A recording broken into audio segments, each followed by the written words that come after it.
I mentioned this in several of my videos, but when I'm doing a project that's going to cover an amount of time, or even when it's a complex project, I always take my screws and bolts out.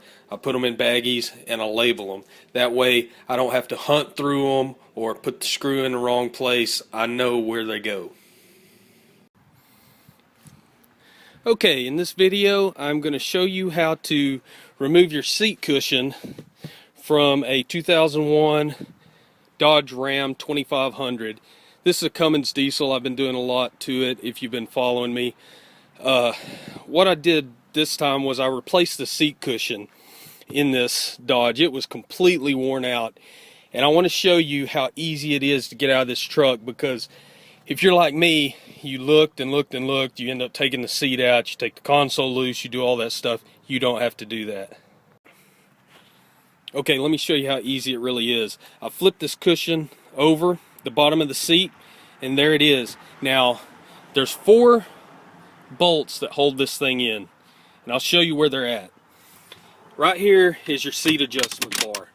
If you'll look right at the base of it, there'll be a bolt on each side, and you'll take it out from underneath the bottom of the seat. Now on the back side, you've got this black bracket, and it'll have a bolt in it too. And then it's the same on the outside of the truck.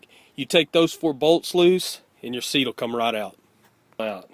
So now I'm going to go ahead and unsnap the cover with these black pieces. You're just going to pull, snap that loose, take the cover off. Okay, so here's the bottom of the seat, what's under the cushion. I took that loose earlier.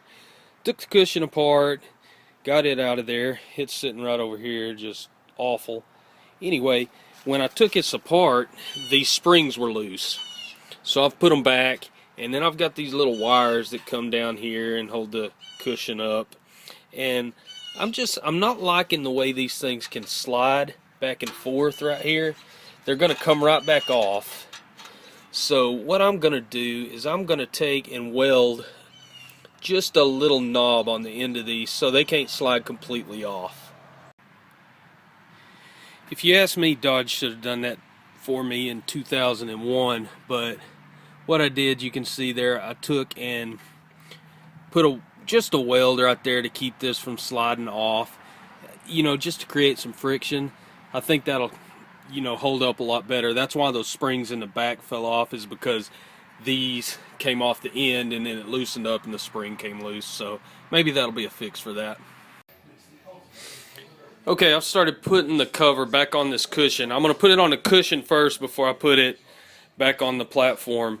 Now, I'm using zip ties to tie this cushion back down. You notice when you took it apart, it was with metal clips, but I'm going to try these zip ties and see if they work. Okay, you can see the zip ties.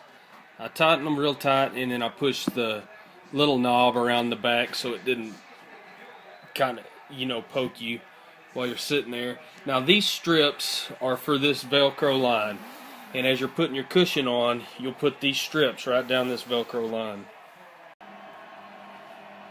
Okay, I've got the cushion back in, I've got the cover on, and that cover's not near as much of a nightmare as you would think it is. What I did was I stood up with it, and I pressed real hard on this foam, and then just folded those clips over, and that worked really well on all sides. So it's back together and ready to bolt back onto the seat.